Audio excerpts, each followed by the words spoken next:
منهج وضياء هديهم من ضلال سنة ووقاء فأولهم أبو بكر رحيم الأمة الصديق لخير الخلق سيدنا محمد كان خير رفيق وتانيهم هو الفاروق جل بعدله عمر بعهده أصبح الإسلام فوق الأرض ينتشر وثالثهم أخو كرم وذو النورين عثمان ورابعهم علي كم لأجل الدين قد أبلى إمام زاهد ورع وكرم وجهه المولى سيرة الخلفاء منهج وضياء هديهم من ضلال سنة ووقاء فأولهم أبو بكر رحيم الأمة الصديق لخير الخلق سيدنا محمد كان خير. الحمد لله وكفى وسلام على عباد الذين اصطفى ما بعد. أعوذ بالله من الشيطان الرجيم. بسم الله الرحمن الرحيم. قال الله تعالى في كتابه محمد رسول الله والذين معه أشداء على الكفار رحماء بينهم وقال رسول الله صلى الله عليه وسلم عليكم بسنتي وسنتي خلفاء الراشدين المهديين رواه أبو داود والترمذي. اللهم صل على محمد وعلى آل محمد كما صليت على إبراهيم وعلى آل إبراهيم إنك حميد مجيد. ربي اشرح لي صدري ويسر لي أمري واحلل عقدة من لساني يفقهوا قولي. زما ګرانو لیدونکو اوریدونکو السلام علیکم ورحمت الله وبرکاته. د سیرت خلفای راشدین د درسونو په لړۍ کې موږ د حضرت امیر المؤمنین سیدنا علی کرم الله وجهه د سیرت څه برخه تقریبا ډیره ویلې وه او مخکې د دې نه مخکې درس کې موږ د حضرت علی کرم الله وجهه د سیرت او اخلاق په باره کې یو درس وړاندې کړی و. نن ان شاء الله د حضرت علی کرم الله وجهه د فقهي بصیرت او د هغه علمیت چې په فقهي لحاظ باندې د لرلو هغه اجتهاداتو ته ان شاء الله نن اشاره کوو چې حضرت علی کرم الله وجهه په فقهي لحاظ د قرآن او د سنت د استنباط څومره ژور مسائل استنباط کړي دي. نو ان شاء الله د درس کې به همدا هغه وړاندې کوو چې د اجتهادات او فقهي بصیرت څومره اندازه و. په دې درس کې ټول هغه خلاص شو صحیح ده که نه. ان شاء الله یو درس به بل وکړو د دې خاطر باندې چې د حضرت علی کرم الله د هغه ممتازو اجتهاداتو نه موږ تاسو خبر شو معلومات ترلاسه کړو چې حضرت علی صاحب په علمي لحاظ په کوم مقام او مرتبه کې واقع و. نو ځکه موږ کوشش کوو که یو درس کې وشو هغه دې کړی دې نه علاوه بیا بل درس هم کوو. د حضرت علی کرم الله وجهه مختلفو زموږ او تاسو د حدیث او د فقه کتابونو دغه اجتهادات راجمع کړي دي چې په کوم مسایلو کې د اجتهاد کړي د قرآن او د سنت مطابق. اول خبره چې موږ وړاندې کوو دلته اوله مسله هغه دا ده چې د حضرت علی کرم الله وجهه نه چا پوښتنه وکړه چې هغه د یو ښځې په باره کې چې دا لمونځ نه کوي بیخي تاسو دې په باره کې څه نظر لرئ؟ نو هغې ورته حضرت علی کرم الله ورته ویلی چې د هغه څوک چې لمونځ نه کوي کافر دی. په دې کې یو مسلې ته صرف اشاره پکار ده چې سړی بیا پوه شي په دې خبره باندې. یو د لمانځه نه انکار دی چې سړی وایي چې بس نه یې منم انکار وکړي. په دې کې د ټول هیڅ چا اجتهاد ته ضرورت نشته، بس دا سړی کفر ته وځي. یو دا دی چې یو سړی مني لمونځ مني روژه مني اسلام مني هغه مني خو کله قصدن نه کوي داسې یو حالت راپېښ شي. دغه قصدي حالت کې چې سړی قصدن نه کوي نو په دې باره کې د حضرت علی کرم الله نور فقها او اجتهاد دا دی چې دا کافر کېږي په دې خبره باندې. یو دا دی چې یو سړی مني هغه کوي او صرف د لټۍ په وجه نه کوي. په دې کې توبیخن دا دی چې دا که کافر کېږي نه نو کفر ته بالکل نږدې کېږي، ځکه د لمونځ قضا کول بالاخره داسې نتیجې ته رسېږي سړی کفر ته وباسي. عبدالله بن شقیق په باره کې یو وایي چې د رسول الله صلی الله علیه وسلم صحابه کرامو بل عمل پرېښودل کفر نه بللو، خو که چا به لمونځ پرېښو نو دی به کافر بللو. دا د عبدالله بن شقیق خبره ده چې امام ترمذي رحمت الله علیه په خپل سنن ترمذي کې را نقل کړې ده چې وایي کوم خلکو به چې نور اعمال لکه یو سړي روژه پرېښویه چا ده هغه ته به کافر نه ویل، خو لمونځ پرېښودونکي ته به چې ویل کافر به ویل. او ځکه چې رسول الله صلی الله علیه وسلم د امام مسلم روایت ده داسې مسلم کې چې که چا د کفر او د اسلام په منځ کې صرف لمونځ دی، که چا لمونځ پرېښود بس دا سړی کافر کېږي. دا د رسول الله صلی الله علیه وسلم حدیث دی، امام مسلم رحمت الله علیه را نقل کړی. نو په دې حضرت علي کرم الله دا کوم اجتهاد چې کړی په همدغه خاطر یې کړی دی چې په حدیثو کې دې ته ډېر زیات جدي توجه شوی چې لمونځ پرېښودل معنا سړی یا کافر کوي یا بالکل د کفر کندې ته هغه ته بالکل نږدې کوي. نو یو ټیله پکاري چې بس لاندې ورغورځېږي، ځکه دا ډېر مهم عبادت دی، د ټولو نه ډېر مهم دی چې الله پاک 15 وخته پر ورځ کې فرض کړی دی. وجه همدغه ده چې دا تر ټولو زیات مهم دی د مسلمان او د مؤمن په تربیت کې ډېر غټ رول دی، په دې خاطر باندې دی باندې لږ شوی. دویمه خبره چې حضرت علي کرم الله وجهه اجتهاد کړی دغه دا دی چې هغه معمولا د موږ او تاسو سنت طریقه ده، اگر چې دا سنت طریقه اوس خلکو تقریبا هغه کړي چې د اختر لمنځونه باید په عیدګاه کې وشي او بیرون میداني چې کوم ځای ورته تعین شوی بیرون په مساجد کې به نه کوي، عیدګاهانو کې. دا یو عام موږ او تاسو څخه دی. اوس مصیبت دا دی چې نا خبره بیخي د خلکو یاد او د ټول خلک په مسجدونو کې کوي، خو دا یو شرعي او فقهي او سنت مسله وه چې د اخترونو لمونځ باید په عیدګاه کې وشي، لوی میداني چې هغه ته ټول خلک راغونډ شي، همالته یو څوک راشي هغوی ته خبره وکړي، هغوی ته مسلې بیان کړي، هغه ته بعضې شیان چې ضرور دي هغه ورته بیان کړي. نو که هر یو مسجد کې جدا جدا یو به یو څه وایي بل به بل څه وایي، بس بیا به سره راغی. نو ځکه یو ځای کې ټول شي هغې ځای کې بل دعا چې کله کوي دا دونه ډېر خلک د خطبه کې او د لمانځه خپله فضیلت د تعداد سره خپله زیاتېږي، څونه چې تعداد زیاتېږي فضیلت او ثواب د هغې زیاتېږي. نو ځکه د رسول الله صلی الله علیه وسلم سنت طریقه دا ده چې مساجدو کې باید ونه شي بلکې په عیدګاه کې وشي، کوم ځای چې د اختر منځونه دپاره دی. نو حضرت علي کرم الله وجهه په زمانه کې ځینې خلک حضرت علي کرم الله وجهه ته راغلل چې امیر المؤمنین دا ځینې ضعیف خلک چې دي بوډاګان دي هغه عیدګاه پورې نشي تللی، ځکه دا عیدګاه خو طبیعي خبره ده چې کله عیدګاه یې وایي نو دا ټول خلک به هغې ځای ته راجمع کېږي. نو په دې خاطر عامو خلکو دغه ضعیفو دې خلکو ته مشکلات دي. نو حضرت علي کرم الله ورته ویل چې صحیح ده، بیا یې امر وکړی چې په کوم ځای کې ضعیفان اوسېږي هغوی دې په خپل مساجدو کې لمونځ وکړي او همالته د یو سړی امامت ورته وکړي، مسجد کې دې وکړي. یعنې جواز ته ثابت شو چې که څوک عیدګاه ته نشي تللی نو هغه کېدای شي په مساجدو کې لمونځونه ادا کړي. نو دا د حضرت علي کرم الله اجتهاد و چې ضعیف خلکو د بوډاګانو خلکو دپاره کوم خلک چې عیدګاه ته نشي تللی د هغوی دپاره جواز دی په مساجدو کې لمونځونه وکړي، عام خلک باید عیدګاه ته لاړ شي. دریمه مسله چې کوم یو ده هغه د مړي غسل دی. یو سړي خاوند چې وفات شو دا مسله واورئ چې که چېرته خاوند وفات شو ښځې د یوه یې دوه یې هر څو چې دته غسل ورکولی شي او خپل خاوند ته. او حتی په دې باره کې حدیث راځي چې رسول الله صلی الله علیه وسلم کله وفات شو بیا صحابه کرام هغه ورکړه. وروسته دا مسله دوی ته بیا ورسېدله چې ښځې خپله کولی شي غسل ورکړي، نو ښځه خپل خاوند ته غسل ورکولی شي، دې کې څه مسله نشته، دا ټول اتفاق دی. خو خبره دې کې ده که چېرته ښځه مړه شي نو خاوند دې ته غسل ورکولی شي که نه شي ورکولی. هغې کې لږ باریکي دا ده چې ښځه چې وفات شي نو خاوند سره قطع تعلق وشي، نکاح سره وشکېدل چې وشکېده بس دا سره پردي شوه لکه داسې ده. او خاوند چې مړ شي د ښځې له عدت 4 میاشتې او 10 ورځې پاتې، نو ځکه دا غسل ورکولی شي. خو د حضرت علي کرم الله وجهه خپله خبر هم دا ده او عمل هم دا دی چې حضرت امیر المؤمنین علي کرم الله وجهه خپل ښځې فاطمه الزهرا سلام الله علیها ته خپله غسل ورکړی. دا صحیح خبره ده. ځینې ام سلمه رضی الله عنها وایي، دریم روایت دا ده چې حضرت فاطمه الزهرا د وفات نه مخکې غسل وکړي، جامې بدل کړي، هر څه بدل کړه. او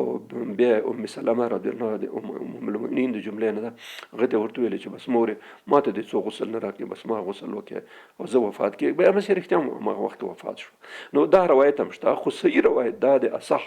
چې حضرت علي کرم الله حضرت فاطمه الزهرا رضی الله تعالی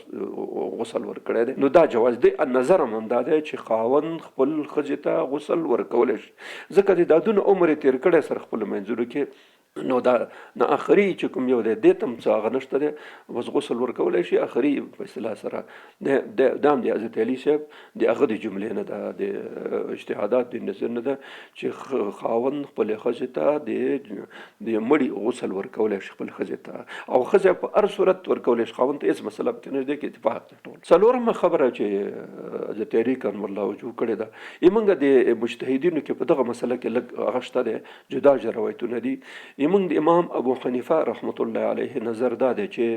په ټولو کومو شیانو کې چې هغه د ځمکې نه راشنه کېږي، ځمکې راشنه کېږي، په هغې کې زکات شته، خو زکات معین حد نه دی ښودلی څونه ورکړي، لکه اوس ترکاري، سبزي، بوس واښه شوه، دا شیانو کې زکات شته که نه شته. امام ابو حنیفه نظر دا دی چې ور دی کې یو شی پکې بس دغه زکات. خو په د حضرت علي کرم الله وجهه اجتهاد په درې شیانو کې دی، په درې شیانو کې چې په دې کې هغه نشته دی، زکات نشته. یو سبزیانې، ترکاریانې، یو مسله دا ده چې ترکاری کې څومره ترکاری دی په دې کې زکات نشته. دویم مسله دا ده چې په میوو کې چې کوم میوجات دي په میوجاتو کې زکات نشته. او دریمه خبره دا ده چې په هغه کې زکات نشته، په شاتو کې. دا د حضرت علي صاحب شخصي نظر دی، اجتهاد دی، د اجتهاد دی چې وایي په سبزیانو کې هغه نشته، زکات نشته، په میوجاتو کې زکات نشته، او په هغه کې زکات نشته دی په شاتو کې. خو یو خبره ده چې په دې باره کې ځینې اقوال د رسول الله صلی الله علیه وسلم نه نقل شوي او مجتهدون امامان هم په دې باره کې ویلي. او اوس د اقتصاد له نظره دا زه د حضرت علي صاحب هغه انتقاد نه کوم، مسله نه ده، صرف دا دی چې اوسني وخت کې د مونږ او تاسو د خلکو عایدات د ځمکې نه ډېر عایدات چې کوم یو دي د ځمکې دی، دغه نه باغونه دي، ځمکې دي، فصلونه دي، رقم هغه دي، او په دې باره کې ډېر زیات عاید چې اوس کوم یو دی د غنمو د جوارو دی نه نشته، لکه څومره چې د ترکارۍ او سبزیانو دی. او بل دا دی چې دا اوس مونږ او تاسو په ډېرو دنیا کې تقریبا دنیا په سطح باندې ډېر عاید چې کوم دی د باغونو نه راځي. او دریمه خبره د شاتو په باره کې چې کوم دی ډېر زیات عاید د شاتو نه دی، ډېر زیات کاروبار دی، ډېر غټ کاروبار دی. داسې فکر وکړئ چې په میلیونونه اوښتې، شاید په سلګونو میلیونه ته هغه ورسي، شاید دې نه هم ډېري، یعنې دومره اندازې ته د هغه شته، کاروبار شته او تجارت هغه کېږي. نو په دې خاطر باندې زمونږ هغه علما چې هغه اقتصاد هغه کوي، هغوی وایي چې دغه ته کتل پکار دی. اوس غنم او جوار او شولې او وربشې دغه شیان چې په هغې کې زکات دی، د هغې عایدات اوس په دنیا کې کم دي، بلکې دا نور شیان زیات شوي دي، دا نور شیان خلک ډېر استعمالوي. نو هغه روایات چې د دغو شیانو په باره کې راغلي، د میوجاتو یا د ترکاریجاتو یا د شاتو په باره کې، نو هغې ته د ترجیح ورکړی شي، ځکه دا اوس حالات دغسې دي. او اجتهاد وایي هم دې ته، اجتهاد یو اصول دا دي چې شرایطو او حالاتو ته به سړی ګوري، هغسې بیا حکم کوي. د حضرت علي صاحب په خپله زمانه کې دا خبره بالکل صحیح وه، د چې کوم اجتهاد کړی دا بالکل پر ځای و. اوسني حالاتو کې اجتهاد دا غلري، یعنی دې ته باید ترجیح ورکړی شي چې امام ابو حنیفه رحمت الله چې کومه خبره کړې ده چې په دې ټولو شیانو کې شته، دې ته زم ترجیح ورکوم، ځکه چې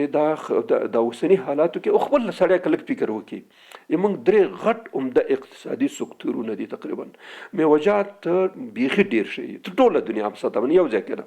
دویم ترکاریجات، سبزیجات په ټوله دنیا کې بیخي اول درجې ته تقریبا رسېدلي دي. او دا شات که اوله درجه کې نه وي، نو دویمه درېیمه درجه کې خامخا دي، یعنې کاروبار ډېر دی، خلک ډېر زیات مصرفوي. هغه وخت کې به کم وشته. نو زما خپل ترجیحي نظر دا دی چې امام ابو حنیفه چې کومه خبره کړې دې ته باید ترجیح ورکړی شي په اوسني وخت کې. دا مسله شوه. بل پنځمه مسله چې حضرت علي کرم الله وجهه کړې ده، هغه دا د قرآن عظیم شان کې د زکات د مصارفو دپاره 8 ګروپونه نو هغه شوي دي، تخصیص شوي دي. انما الصدقات للفقراء والمساکین والعاملین علیها والمؤلفة القلوب وفي الرقاب والغارمین وفي سبیل الله وابن السبیل. 8 دې ته مصارف 8 ویل کېږي، یعنی 8 ډلې دي، 8 ګروپ خلک دي چې دا زکات اخیستلی شي. د مساکینو ګروپ دی، د فقراو ګروپ دی، هغه څوک چې زکات راټولوي هغه ګروپ دی، او په قرض کې د غاړې خلاصولو دپاره فی سبیل الله ابن السبیل، دا ټول چې کوم یو دي دا اته مصارف د شریعت کې شته دي. اوس د موږ ځینې فقهاو ځینې علماو داسې نظر ورکړی دی چې تاسو به چې کله زکات ورکوئ نو یو ګروپ ته مه ورکوئ که نه مختلفو خلکو ته ورکوئ. د حضرت علي کرم الله وجهه نظر دا دی د هغه اجتهاد دا دی چې کیدای شي دغه زکات ټول یو ګروپ ته سړی ورکړي، یعنی مطلب راواخلي زکات ټول مساکینو ته یا فقراو ته ورکي یا عاملونو ته ورکي یا وفي الرقاب ته ورکي وفي سبيل الله ته ورکي یا ابن سبيل ته ورکي. دې کې جواز شته دی. حضرت علي خپل اجتهاد دا دی چې داسې ضرور نه دی چې اوس خامخا د سړی د زکات راواخلي صنفونو دا ټول خلکو د ټولو ته دي تقسیم کنه. هغه وایي چې بالکل یو ګروپ ته هم سړی ورکولی شي، صرف یو ګروپ ته چې هغه مساکین یا فقرا دي یا بالفرض ابن سبیل دي یا فی سبیل الله دي، دې ټول ته. یعنې د اجتهاد دا دی چې دا یو ګروپ هم که سړی ورکړي زکات کېږي، څه مسله پکې نشته دی. نو دا د حضرت علي کرم الله وجهه هغه دی. شپږمه مسله د حضرت علي کرم الله نظر او عقیده دا ده، اجتهاد دا دی چې خپل پلار او خپل اولاد ته زکات نو نشي ورکولی، خپل مور او پلار ته زکات څوک نشي ورکولی. هغه دلیل نشي، هغه دلیل دا دی چې دا پلار او خپل اولاد او د لمسیان چې راځي په دې حساب باندې، یعنی خپل اولاد دي څوک زکات ورکړي د پلار او د زوی، دا خو د خلک دي. او د پلار او د مور نفقه په سړي واجب ده او د اولاد نفقه په سړي واجب ده. نو که داسې وکړي چې دا سړی خپل زکات راوخلي خپل اولاد ته خپل پلار او مور ته ورکړي، نو دا خو په حقیقت کې نفقه ورکړه، نفقه خپل واجب ده. د مور او پلار او د اولاد نفقه په سړي باندې واجب ده چې دی به ورکړي. چې دی زکات پکې ورکړي نو خو بل واجب نه بیا څه شو، هغه خو دی به دا کار کوي. او که څوک خپل مور او پلار ته اولاد ته نفقه نه ورکړي دا نافرمانه دی، دا ګنهګار دی. نو هغه په دې خاطر وایي چې مور او پلار ته هغه ورکول نه دي. یو دا خو د حضرت علي صاحب نظر. یو مسله چې لږ واضحه شي ورونو ته، هغه دا ده چې اولاد باندې په هېڅ صورت زکات نه کېږي، دا خو ثابته خبره ده. دویمه خبره دا ده چې مور او پلار باندې څنګه کی که چېرته مور او پلار د سړي نه جدایي او د جدایي، په هغې صورت کې د ځینو فقهاو نظر دا دی چې مور او پلار ته ورکولی شي چې هغه جدایي تن. اوس ډېر زیات زامن دي مور او پلار نه جدایي، پلار او هغه بیلي، او هغه که داسې حالت ته راشي چې هغه خپله مجبوري څه نه لري، لکه بل شوی دی ته بل شوی، نو په دې صورت کې بیا زکات ورته جایز دی چې مور او پلار ته ورکړي. خو که چېرته یو ځای په یو کور کې یو خوراک یو دسترخوان، هغې صورت کې بیا د حضرت علي صاحب اجتهاد ته ترجیح ده چې مور او پلار ته به هم نه ورکړي، اولاد ته به. که جدایي او غریبي او مجبوري، په هغې صورت کې اولیت حق ته مور او پلار ته شته دی چې ورکړي. اومه مسله دا ده چې په روژه کې معمولا څوک چې مریض وي، څوک چې مسافر یا ښځه حامله یا پرځنتیا ورکوي، دې دواړو ته د ښځو دواړو صنفونو ته که حامله وي او په دې پوه شي پرځن چې دغه روژه نیول د ماشوم د تاوان نه شي چې په ګېډه کې دی، نو بیا جواز ده. او که یو سړی ته ورکوي شودې ورکوي او په دې پوهېږي که زه خوراک ونه خورم شودې ماشوم ته نه په برابرېږي، نو بیا دې ته جایز ده، بیا د وروسته قضایي راوړي د اقتصاد. حضرت علي صاحب کرم الله وجهه نظر دا دی، او د قرآن عظیم شان کې چې کوم آیات دی چې وعلى الذین یطیقونه، هغه کسان چې طاقت لري، والذین یطیقونه هلته آیات داسې راغلی دی، نو هلته دا آیات دی چې هغوی د بیا څه شی ورکړي، ففدیة طعام مسکین، هغه د طعام د مسکین یعنی فدیه دی ورکړي، فدیتون دی که نه هغه دغلی. نو د عبدالله بن عباس رضی الله عنه نظر دا دی چې دلته یطیقونه دا معنی لا یطیقونه دی، بلکې چې هغه څوک چې دی هغه د روژې طاقت نیولو نه لري، نو هغه د څه وکړي، هغه د بیا فدیه ورکړي. نو دې کې مشخصه خبره د حضرت علي صاحب اجتهاد دا دی چې کوم کسان بوډاګان دي، زاړه دي، سپینګیري دي او د روژې د نیولو طاقت نه لري، هغوی ته جایز ده چې هغوی روژه وخوري، فدیه ورکړي. نو دغه مشخص نظر دا دی په دې باره کې. ځکه موږ او تاسو په دې فقه کې واغلو شیخ خفاني چې ورته ویل کېږي چې کوم یو داسې حالت ته ورسېږي چې روژه نشي نیولی، هغه د بیا روژه وخوري، هغه د بیا څه ورکړي، فدیه دې ورکړي. دې کې یو خبرې ته اشاره کوم چې ورونو ته دا واضح شي. یو سړی دی مریض شو، لکه مسافر او مریض، د دوی دوه حالت دي. یو حالت دا دی چې مسافر کله بیرته کور ته راوګرځو نو روژې به ونیسي، هلته به یې خوري. یو سړی مریض دی، مریضي دوه قسمه ده. یو هغه مریضي ده چې سړی ترې روغ شي، و سړی په روژه کې مریض شو، روژه یې وخوړه، خو دا سړی بیرته روغ شو، نو دا به یې قضایي نیسي، ده باندې فدیه نشته. ګوره دی فدیه نشي ورکولی. دویم هغه مریضي ده چې سړی داسې مریض شي چې د روغېدو امکانات یې نه وي، اوس د ډېر امراض د شته چې د هغې علاج بیا نشته دی بیخي. نو په دې مریض باندې دا مریض بیا د مریضۍ که روژه هم خوړلی شي بیا د فدیه هم ورکولی شي. داسې څوک لکه شیخ فانی همدا خبره ده. شیخ فانی هغه څوک دی چې د دې امید نه وي چې دا به بېرته راځوان شي او بیا به روژه سره نه شي، نو دته جایز دی بیا د فدیه ورکړي، د باندې بیا قضایي بیخي نشته قطعا. یو سړی دی مریض شو مسافر شو نو چې بېرته راوګرځېدو دی به د روژې قضایي نه شي. که مریض شو او مریض بېرته راجوړ شو نو بیا به قضایي نه شي. که یو سړی مریض شو په دې مریضۍ کې مړ شو نو بیا به وروسته څه کوي، د دې خوا نه بیا فدیه ورکول کېږي. دغه مسله کې لږ هغه حضرت علي صاحب کرم الله وجهه نظر دا دی چې یو سړی دونه زوړ شو بوډا شو چې هغه د دې امید بیا نشته چې دی بېرته راځوان شي او بیا به روژه ونه شي، نو دته بالکل فدیه جایزه ده، د باندې بیا قضایي نشته. دغه یو خبره ته صرف لږ اشاره مې وکړه چې سړي ته معلوم شي. اتمه مسله چې کوم یو ده هغه حضرت علي کرم الله وجهه په عربو کې اوسېدلو. په عربو کې چې کوم عیسایان اوسېدل هغې عیسایانو خپل دین او خپل مذهب پرېښی و. اصلي عیسایت چې کوم یو هغه پرېښی و. نو چې پرېښی و په شرک او په دې شیانو کې مبتلا شوي و او په خپل دین باندې عمل هم نه کولو. نو د حضرت علي صاحب شخصي نظر دا دی، اجتهاد یې دا دی چې د داسې عیسایانو چې دغسې په شرک او په دې کفر او په دې شیانو کې مبتلا وي، کافر خو دې خو د شرک خبره ده، نو د دوی ذبیحه دې نه خوړلی کېږي، ذبیحه دې نه خوړلی کېږي. هغه شی چې ذبح کېږي نور خوراک جایز دی خو ذبیحه نه ده جایزه. هغه ځکه وایي د قرآن عظیم شان کې باقاعده په دې آیات دی چې د هغوی خوراک د اهل کتاب خوراک تاسو ته جایز دی، تاسو خوراک هغوی ته جایز دی. د قرآن عظیم شان کې اصول هغه د آیات شریف شپږم سپارک سورې مائده کې د غالبا دی. خو خبره دا ده دلته د حضرت علي صاحب اجتهاد دا دی چې د عربو کې چې کوم عیسایان اوسېږي هغوی خپل دین عیسایت سوچه پرېښی په شرک مبتلا شوي دي. نو چې په یو سړی په شرک کې مبتلا شي د مشرکینو ذبیحه خوړل نه ناجایز دي. نو هلته هغه ټوټه چې کوم یو ده چې قرآن عظیم شان وایي چې اهل کتاب او تاسو ته جایز دی، هغه اهل کتاب دی چې په خپل کتاب باندې پابند دي، یعنی ای عیسائی یا یهودي. خو داسې چې هغه مشرک شوی دی، مشرک په صورت کې بیا جایزه نه ده. دغه د حضرت علي خپل اجتهاد ده او دې ته لږ سړی توجه وکړي. دا خبره د هغه ډېره صحیح ده چې کوم اهل کتاب په شرک او په هغه کې مبتلا شوي د هغوی ذبیحه دي که جایزه می خو خوړل احتیاطاً خوړل نه دي پکار، ځکه خطره د دې خبره ده چې هغه په شرک کې مبتلا وي. نو چې شرک مبتلا وي د بت په نامه یا د بل چا په نامه باید ذبحه کوي، نو بیا خرابېږي په دې خاطر باندې. نهمه خبره چې کوم یو ده هغه دا د تقریبا اجتهاد دی. وایي چې یو حلاله یو ذبیحه یو څاروی یو پسه وزه ګډ چرګ او دا شیان ذبح شو خو د فخر او د افتخار دپاره ذبح شو، نو دا ناجایز دی، دا حرام دی. که عالمي قرآن عظیم شان کې راغلی چې هغه ذبیحه چې د بوتانو په نامه وشي وما ذبح علی النصب، کوم یو ذبحه چې په نصب باندې وشي بوتانو ته یا درګاګانو ته وشي هغه حرام دی. وما اهل به لغیر الله،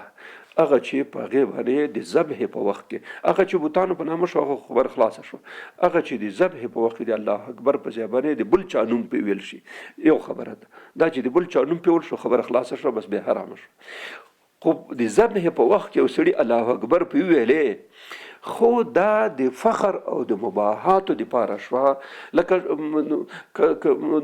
یو شاعر راجګ شو شعرونه یا بل راجګ دلته یو سړی د دې دپاره چې هغه شملی پورته شي د دې په خاطر باندې هغه کوي یو ذبیحه کوي. دغه ذبیحه د حضرت علي صاحب کرم مجهور په نسبت باندې حرامه ده، دا خوراک پکار نه دي. نو د په باره کې راځي چې یو ځل حضرت علي کرم الله حضرت عمر فاروق دواړه یو ځای ته چا غوښتي او دغسې ذبیحه شوې وه چې په هغې ځای کې د فخر او مباحاتو خبره وه. نو حضرت علي کرم الله وجهه حضرت عمر فاروق ته ورته وایي چې امیر المؤمنین که دې هغه ته لاړ نه وی دا به ډېر ښه وی، ځکه ما ته شک دی چې دا به د مباحاتو په خاطري او مباحاتو کې چې کوم یو آیات دی وما احل به لغیر الله هغه تصدیق په دې باندې کېږي. اجتهاد په همدغه ځای کې کېږي چې کله داسې یو مسله وما احل به لغیر الله چې کوم شی د الله نه غیر په هغې باندې آواز وشي دلته د اجتهاد ګنجایش شته. دا کوم شیان پکې راځي دا اوس مجتهد کار دی. نو ځکه حضرت علي صاحب وایي چې کوم شی د مباحاتو فخر و ویاړ و کلتور و پلانکي په نامه باندې وشي دا شی چې دی دا حرامېږي. نو ځکه د حضرت علي صاحب هغه دا دی، دې ته لږ توجه پکار. لسمه مسله دا ده یو چرګه ده او دا چرګه مرداره شوه او دا چرګه هګۍ کوي. اوس بجلیګر ملا خبره عقل خو داسې وایي که نه عقل خو داسې وایي چې هګۍ خو څه هګۍ خو هسې پاکه ده نو چې که ژوندی نه وشو که د مړي نه وشو نو څه خبره ده حضرت علي صاحب وایي چې نه چې که چېر د چرګې هګۍ په ژوندانه باندې وی کړله دا جایزه ده خو که چرګه مړه شوه د هګۍ چې دې په داخل کې ده دا ورسره خراب مرداره شوله دا حرامه ده دې خوړل پکار دا ډېر دقیق اجتهادي مسله ده چې چرګې خو مرداره شوه نو هغه خو خوراک ناجایز شو خو دا هګۍ موږ د خلکو خبره څه ګناه کړې ده چې دا اوس مرداره شي د حضرت علي صاحب اجتهاد دا دی چې دا چرګه چې مرداره شوه د چرګ ټول شیان په مجموع کې ټول شیان حرام شو حرام شو د هګۍ چې پکې ده دا حرام شوله دا ډېر دقیق اجتهاد دی دې ته سړی فکر وکړي فقهي بصیرت او هغه غواړي یولسمه خبره دا ده اجتهاد کې د حضرت علي کرم الله وجهه د ذبیحې نه غیر د اهل کتاب مشرکین او مجوس اهل کتاب هر څوک چې دي د ذبیحې نه غیر نور خوراک چې پوخ کې هغه جایز ده د ذبیحې نه غیر چې ذبح نه یې څاروی دوی نه دی حلال کړی فرضاً ترکاري د سبزي د لوبیا دي نخود دي پلانکې دغه شی ډېر شیان دي که نه چې اوس خلک خوري خو که دا دوی پوخ کې که خامي خو مسله خو پکې نشته هماغه دوکان نه کافر هم شی اخلي او مسلمان هم اخلي هغې کې څه مسله نشته خو که بالکل پوخ کې د پخېدو په صورت کې د دوی ترکاري باب چې کوم یو دي دا جایز دي د ذبیحې نه غیر خو یو دقت دلته شته ګور یو مسله شته هغه دا مسله ده که سړي ته دا ثابته شوه چې په دې کې داسې غوړي اچول شوي چې هغه کې خوږ یا هغه شیان چې حرام دي په دې صورت کې بیا احتیاط پکار دی ورته چې ونه خوړلی شي خو که نور ترکاري مرکاري په عام لکه دا اوس عام غوړي په بازار کې خرڅېږي د عام غوړي او یو سړی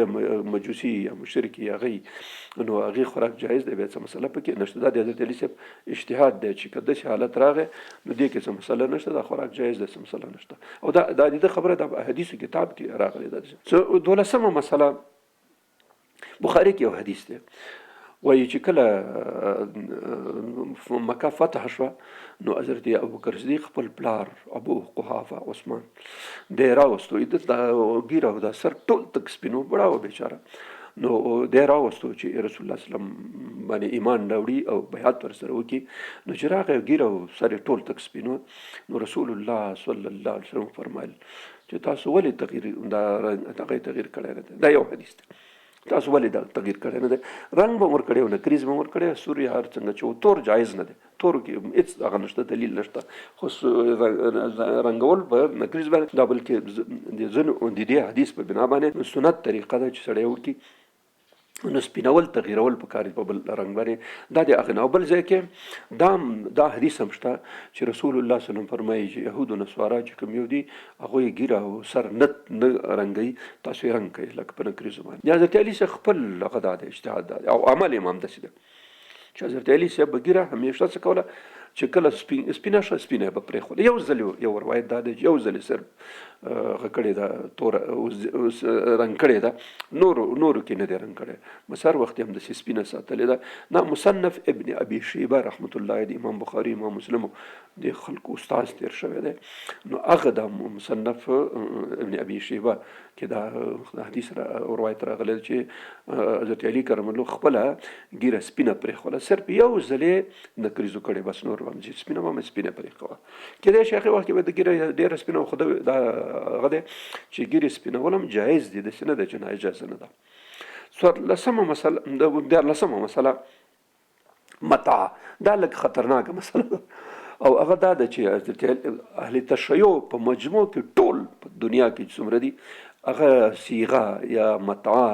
یا نکاح معقد چې ورته ویل کېږي صیغه متاع او نکاح معقد دا جایزه بولي بلکې ما په خپل د دوی په کتابونو کې لیدلی دي چې څوک متاع ونه کړي صیغه او معقده نکاح ونه کړي نو د ده جنت ته ننوتل ډېر مشکل دي ځکه د هغو کسانو شفاعت به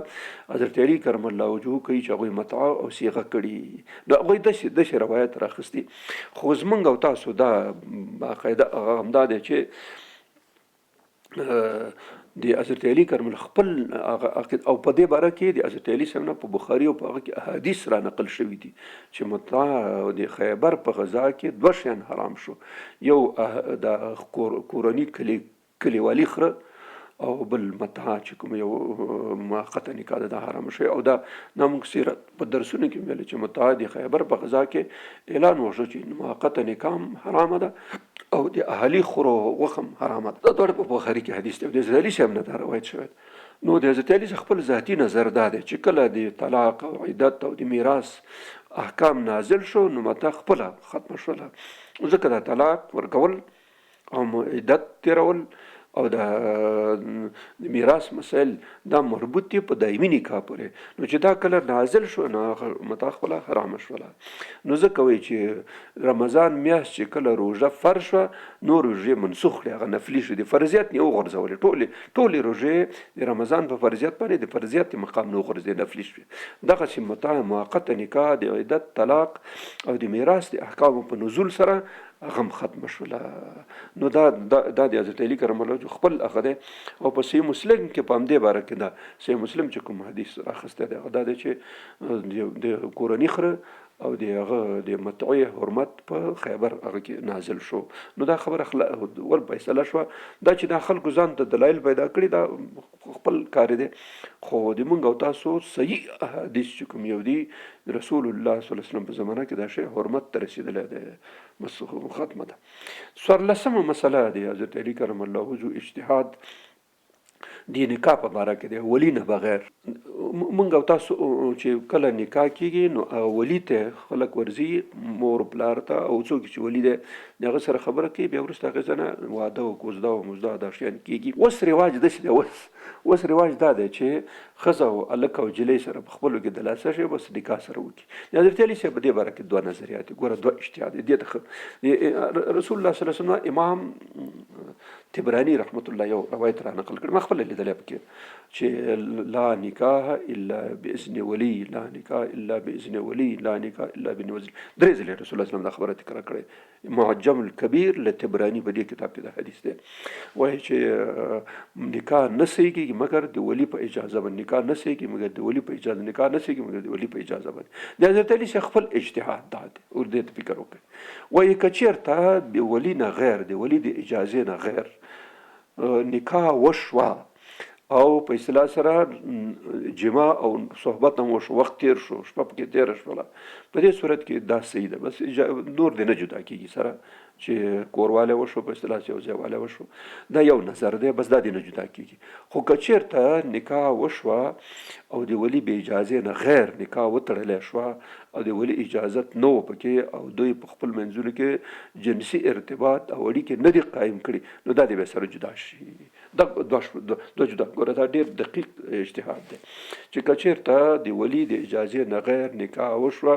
او کوروالی شوی و، نزدېکت شوی و، جنسي اړیکې نیولی شوی و، نو بیا دې به صحیح شو، بیا دې نه جدا کېږي. که چېرته داسې چې نکاح شوی ده خو نزدېوالی نه دی شوی، جنسي تعلق نه دی ټینګ شوی، نو بیا خوبي په دې کې د جدا جدا سره د ولی هغه ته دې هغه ورکړی شي، ترجیح ورکړی شي. نو دا هم د هغه دی، دا بهترین اجتهاد دی. دلته دا مسله ډېره مهمه یې ځینې شویات کې. 15مه مسله دا ده که چېرته په یو ښځه کې یو سړي واده وکړي او ښځه یې راوړه کور ته او نکاح یې کړه، نکاح وشوه، هر څه وشوه، او په دې ښځه کې داسې عیب و، داسې عیب جسماني او بدني عیب و، داسې چې د هغې سره زندګي کول مشکل و،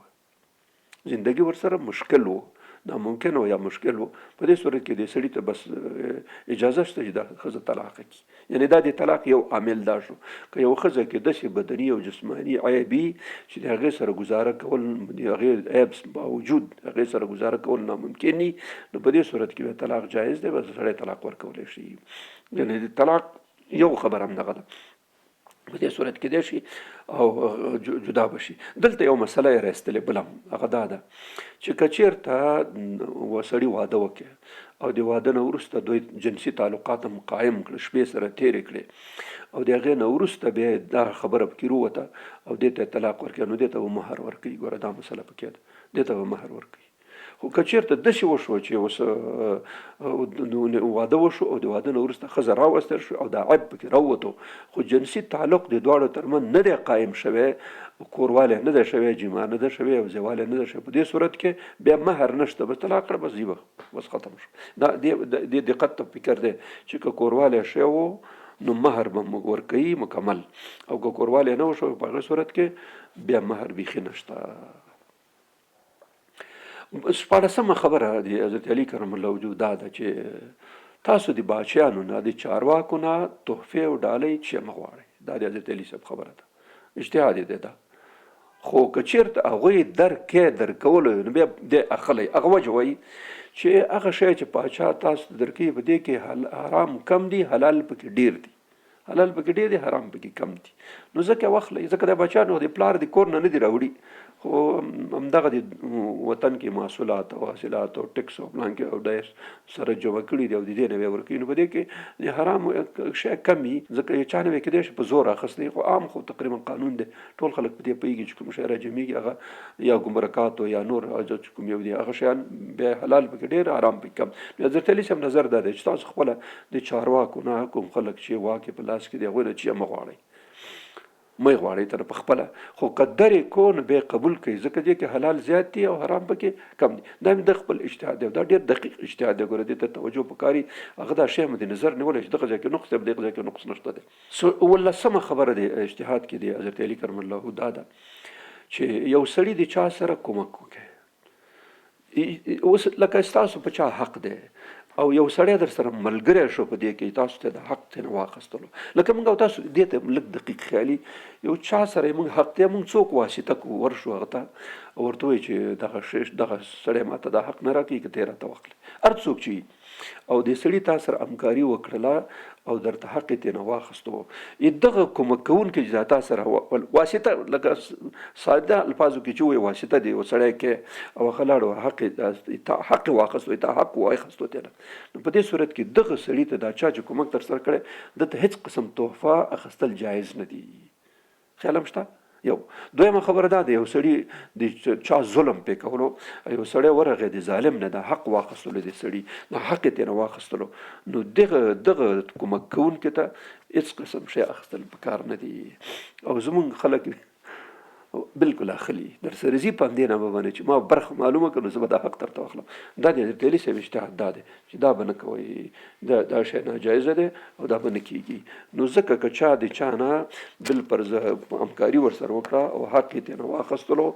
یا د ظلم په ظالم نه ورته هغه شی راکړه کې د ظلم نه خلاص کړي، ظلم یې اوس یو سړی د ظالم دی او د بل چا نه حق خوري، د حق ترېنه اخلي، نو ده ورته ودرېدلو چې نه یې اخیستی، شی ته نه بند کړي. نو په دې شي کې د حق نشته او په هغه چې چا نه اخیستی هم د حق ورته هغه کې هم د سړي برخه نشته، تحفه هم حتی نشي اخیستی. د حضرت علي صاحب اصلي هغه دا د اجتهاد چې حتی تحفه هم نشي اخیستی، نور خو برخه خلاصه کوي چې نه شي اخیستی. دې ته لږ توجه پکار دي داسې مسایلو ته، زموږ او تاسو د خلکو ذهن نه رسېږي. دا خو خلیفه راشد دی، کوم اجتهاد یې چې کړی دا اجتهاد برحق دی. نو هر چا ته چې ظلم په مخنیوي کې یا د حق په اخیستلو کې چا سره همکاري وکړه نو تحفه دې هم ترېنه نه اخلي. خو که بالفرض شو چې هغه سړی شله په خپله خوا کې ورځی درکړه نو هغه بیا په هغې صورت کې بیا جواز دی. خو ښه خبره دا ده چې ونه شي. شپږمه اتلسم اجتهاد دا دی، یو چا د چا نه عاریتن شی واخیستو. عاریت دې ته وایي بلچا کولنګ دی، پلانکې شی دا کورونو کې کراچۍ ده، بلچا د تبر دی او پلانکې ډېر شیان دي په کورونو کې، یو بل ته سره عاریتن دې ته عاریتن ویل کېږي. الذین هم یراؤون ویمنعون الماعون، دا معون دغه شی دی چې منی کوي ماعون عاریتن شی. که چا بلچه د نغوښته، تبر یې غوښتو، پرځن پیچکش یې غوښتو یا پلاس یې غوښته یا بل شی هر شی چې کور کې و چې کوم عام ورکول یو بل ته عادت دی، یعنې رواج او دغه دا دی چې دا شی شته. خو که دا شی سړي واخیستو ګوره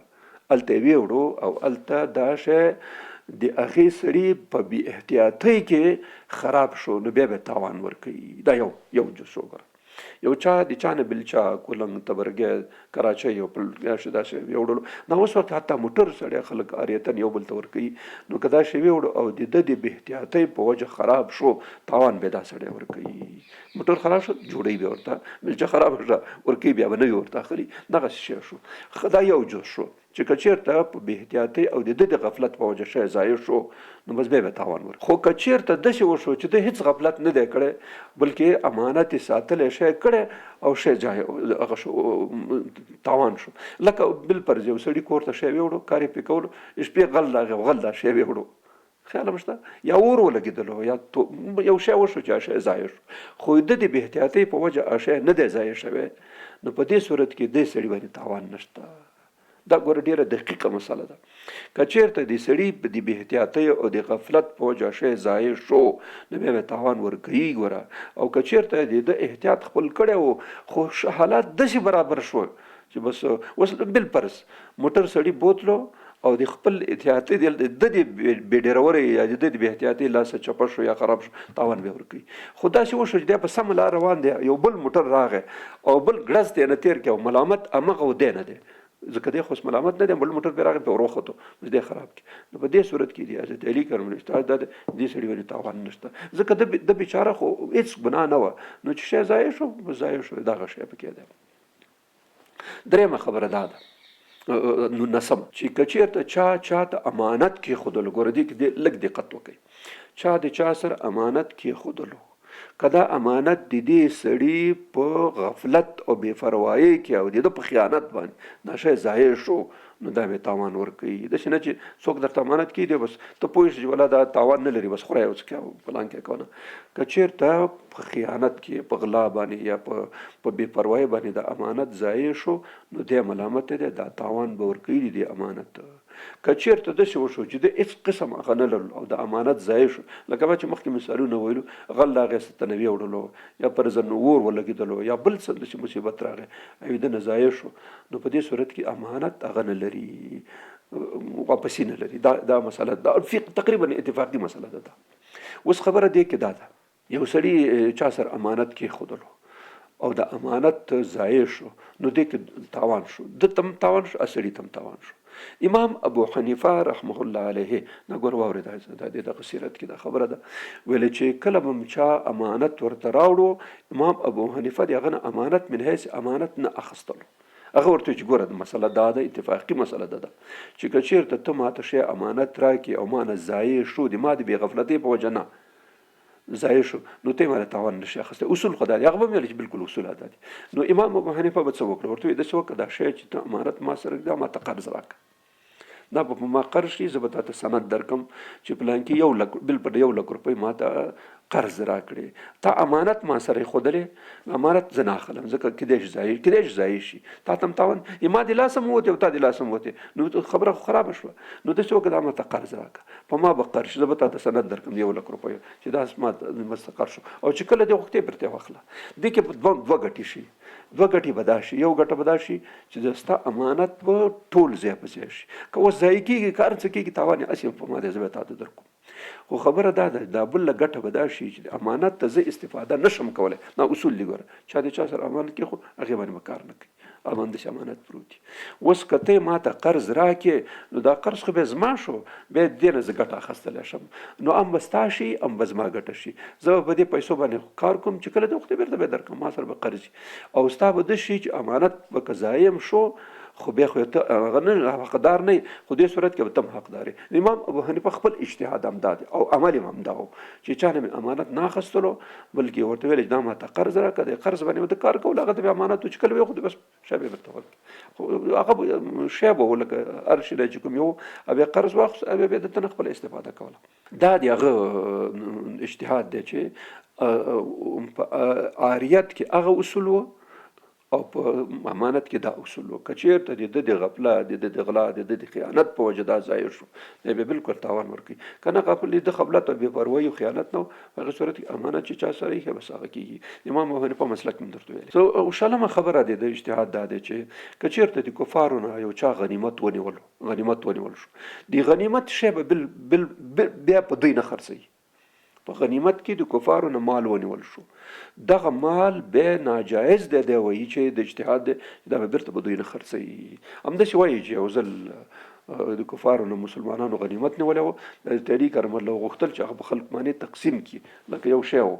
هغه چې خلک راغله هغې ورته ویل چې ګوره دا شی په مونږ خرڅ کوئ که تاسو یې روغ په مونږ خرڅ کوئ نو مونږ به ډېر پیسې درکو خو که چېرته تقسیم کې میدم کې ماتم کې ومیشلو تقسیم هم کې په هغې صورت کې دې قدر قیمت ډېر راټیټېږي چې راټیټېږي نو دا په مونږ خرڅ کوي حضرت علي کرم الله وجهه دا زمونږ اصول دي چې کله د چا د کفارو نه د مشرکینو نه مونږ غنیمت ونسو د غنیمت شی به بېرته دوی باندې نه خرڅوو نو دا د اجتهاد خپل هم دا دی چې که چا غنیمت مال ونیولو د غنیمت مال به بېرته په کفارو باندې نه خرڅوي ورکوي به نه. 21مه خبره دا ده دا لږ ډېره مهمه ده چې که چېرته هغه خلک چې صنعتکار دي صنعتي لکه فابریکې خاوند دی یا موچي دی سپلۍ ګنډي او تا هغه ورکې یا یو سړی دی جامې رنګوي اوس په صنعت کې خو ډېر زیات شیان دي په دې کې ډېر زیات شیان صنعتي شیان دي نو چې تا ورته فرمایش ورکړې او ور دې کړې چې دا شی ماته هغه کړه نو بیا به دا شی دا به ضامن ني کوم صنعتکار ته چې تا شي فرمایش ورکړې که دا ضایع شو ضایعت په تا نه دي بلکې په صنعتکار باندې دي اصل وجه دا ده وایي چې ټول خلفای راشدین په دې خبره اتفاق و که چېرته موږ صنعتکاران چې څوک شی جوړوي نجار دی ګلکار دی پر زمپلانکې دی دا چې شیان جوړول والا دي که دا داسې شي چې هسې تاوان را باندې نشته بس هر څه چې کېږي نو بیا به کار نه کوي بیا به احتیاط نه کوي اوس خیاط دی هغه به هغې کې نه کوي جامې ورکړي جامې به درته ټولې خرابې کړي که خیاط ته چا جامې ورکړې او د جامې خرابې کړې بالکل خیاط په دې ملامت دی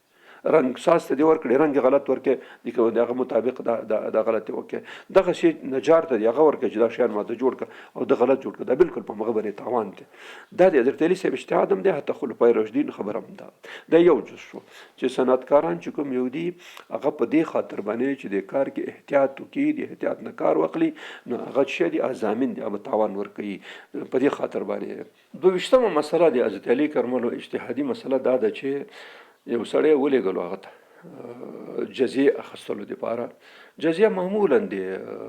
هغه کسان چې غیر مسلم وي او د مسلمانانو په خاور او په هیواد کې اوسېږي د هغو نه جزیه اخیستل کېږي. حضرت علي صاحب چې کله لېږلو نو هلته ورته ویل چې ګوره ته چې کله هلته لاړې نو خلک به وهې نه مجبوروي به نه د خوراک شیان د لباس شیان د ګرمۍ او د هغه چې کوم لري دا شیان به ته نه اخلې که چېرته د پیسې جمع کړي د دیت په خاطر هغه به ته نه اخلې نو دا خبرې چې ورته وکړلې نو سړي ورته ویل څوک چې لېږلو چې امیر المؤمنین دا معنا ده چې زه خو به تش لاس راځم چې هغوی باندې زور وانه چې هغه به نه چې لباس ته نه شي اخیستلی خوراکي شیان چې د ذخیره کړي ځان دپاره خوراکي دی هغه ته نه شي اخیستلی زور پرې نه شي کولی نو دا خو معنا ده شو چې به هېڅ شی به هم نه وي نو هغه ورته وایي چې همداسې صحیح ده که ته بالکل تش لاس راشي دا ماته ډېره ښه ده نسبت دې نه چې د هغې ځای نه په ظلم باندې او په سختۍ باندې شی راوړې د هغې نه دا شی ښه دی دا کار به نه کوې ښه دا ده چې خالي راس راشي دا به ښه نه ده چې څه باندې سختي وکړي هغه وکړي نو دا شی به نه کوي نو دا په فقهي هغه کې دی هغه اجتهادات و دی حضرت علي کرم الله اوس یو نور شیانو کې یو څو اجتهادات کړي په د مرتد د سزا په باره کې 22مه مسله ده هغه 22مه او دا 23مه مسله ده چې د مرتد سزا به څه قسم کېږي. مرتد او زنديق دواړو په باره کې د حضرت علي صاحب نظر دا دی یو سړی شو مرتد چې کله مرتد شو د حضرت علي کرم الله وجهه خپل هغه دا دی او بلکې دې باندې رسول الله صلی الله علیه وسلم په حدیث باندې صحیح البخاري کې چې کوم راغلی په هغې باندې استدلال شوی دی چې که چا دین بدل کې نو هغه دې ووژلی شي خو په دې باره کې دا حدیث هم شته چې که چېرته یو سړی دین بدل کړي نو تاسو هغه ته دین وړاندې کوئ که چېرته 3 ځلې انکار وکړي د 3 ځلې انکار نه وروسته بیا هغه قتل کېدی شي. د حضرت علي کرم الله وجهه نظر همدغه دی چې که چېرته یو سړی مرتد شو ارتداد اختیار کې نو په دې صورت کې د دین ورته وړاندې شي او 3 ځلې ته ورته وړاندې شي پوه دي شي حتی مسایل د ورته ویل شي چې دین کې د کدی سړي سره د انکار وکړي نو په هغې صورت کې د شي د وژلی شي نو دا د مرتد دې کې د حضرت عثمان صاحب په اجتهاداتو کې هم دا خبره کړې وه هغه هم نظر همدا و که داسې یو حالت راغی چې چا انکار وکړي مرتد شو نو بیا د دین ورته وړاندې شي چې دین ورته وړاندې شو که چېرته ومنل توبه یې ورڅه صحیح ده که نه توبه نه وشته بیا دې وژلی شي. دا د حضرت علي صاحب هغه هم دا دی چې که چېرته څوک مرتد شو مرتد بیا هغه دا دی چې بس دا سړی د هغه شي دین ورته وړاندې شي او توبه یې ورڅه صحیح ده که توبه یې ورڅه توبه یې ونسته نو بیا نه بس ختم خبره شوله. نو په دې خاطر اوس د زنديق په باره کې څه نظر دی؟ د زنديق په باره کې د موږ فقها ځنې وایي چې زنديق چې کوم یو دی چې په ظاهر مسلمان او په زړه کې کافر نو دته توبه نشته. دا یو نظر دی. د حضرت علي صاحب نظر دا دی خپل شخصي چې مرتد او زنديق په توبه ایستلو کې دواړه یو شی دي. زنديق هم توبه ایستل خبره نشته او مرتد هم توبه ایستل بس خبره خلاف شي. خو که توبه مرتد هم ونه ایستل نو قتل جواز دی او که زنديق هم توبه ونه ایستل نو چې دی هغه جواز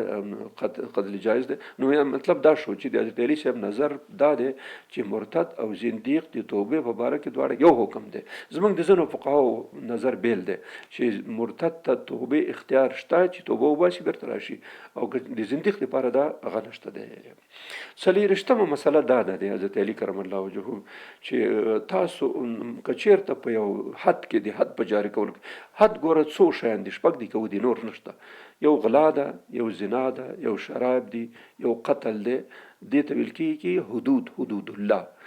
په حدود الله کې که چېرته شبهه پیدا شوه نو هغه د بیا حد نه نافذېږي. بیا کېدای شي جزا ورکړي نو ځکه هغه وایي چې که بالفرض په حدودو کې شک او شبهه پیدا شوه کېدای شي داسې یو سړی وایي کېدای شي داسې اوس ښځه او هلک چا ولیده په یو ځای کې سره یوازې ناست و یا لاندې باندې و حتی دی وایي چې کېدای شي چې دواړو زنا کړي دې باندې حد نه نافظېږي. په دې باندې نه کېږي کېدای شي زنا یې کړي لکه یو په بل بیا پراته و دواړه لاندې باندې نو په دې لاندې باندې مثلا نشته دا شک دی کېدای شي دا کړي کېدای شي باندې حد نه نافظېږي. کېدای شي دې خلکو ته سزا ورکړی شي قید یا وهل یا ټکول داسې ورکړی شي. دا کار دې نه کوي ځکه دا ناروا دی. خو حد نافظېدل په دې کې نشته دی. یو سړی دی د کور ته ننوتو او بیرته راووتو او په جب کې هم ګوتې ویلې او هغه ویل نو په دې حد نه نافظېږي چې ته اوس دا وایې چې دا کور ته ننوتې او په جب کې ګوتې ویلې او یا یو سړی کور ته ننوتو او کور نه بیرته پنډې په شا ورووتو منډه کړه نو په دې حد نه نافظېږي چې ما ولیدل چې منډه کړله. نه دې دپاره بالکل ګواهان ضرور دي. که چېرته ګواهانو ګواهي ورکړله که کوم ځای کې چې دوه ګواهان دي په هغې ځای کې دوه پکار دي چې کوم ځای کې درې دي په هغې ځای کې درې پکار دي. په دې خاطر باندې چې که چېرته څلور ګواهان لکه په زنا کې څلور ګواهان دا څلور ګواهان داسې ګواهي ورکوي چې موږ دا ښځه دا هلک او جلۍ ولیدله سړی او ښځه هم ولیدله چې بیا د بيدې مافي داسې بیخي هغه ټول هغه د هغه زنا هغه یې وښودله چې ما په خپل سترګو ولید دغه شی و. نو په هغې صورت کې څلورو ګواهانو د شهید ورکړه په دې حد نافظېږي. او که دې څلورو کې یو هم کم شته یو وتښتېدو درې کسان راغله د شهیدي ورکړه څلوره مې نه شو دا حد نه نافظېږي. دا کېدای شي هغه قاضي د وخت حاکم د وخت او دا ټول شیان بیا ګوري چې دته څه جزا ورکړي څنګه چې مناسبې حالات شرایط تقاضا کوي هسې ورکړي خو حد پې نشي نافظېدلی. نه د حضرت علي صاحب هغه دا طریقه اصولي طریقه هم دا ده چې په شاید باید او ما ولیدل داسې واقعه و داسې سره روان و داسې لاس په یو بل اچولی او په دې باندې حد نه نافظېږي. جزا کېدای شي دې ته تعزیرات وایي. تعزیر کې بیا د قاضي او د حاکم خوښه ده. خو هغه قاضي چې قاضي موږ د رشوت خورو غوندې نه یي چې پګړۍ به غوا وخوړه داسې نه یي چې غوا خوړلي غوا او پګړۍ چې پکې راغله بیا د هغه قاضي قطعا حکم نه نافظېږي. نو ځکه دې کې دا یي چې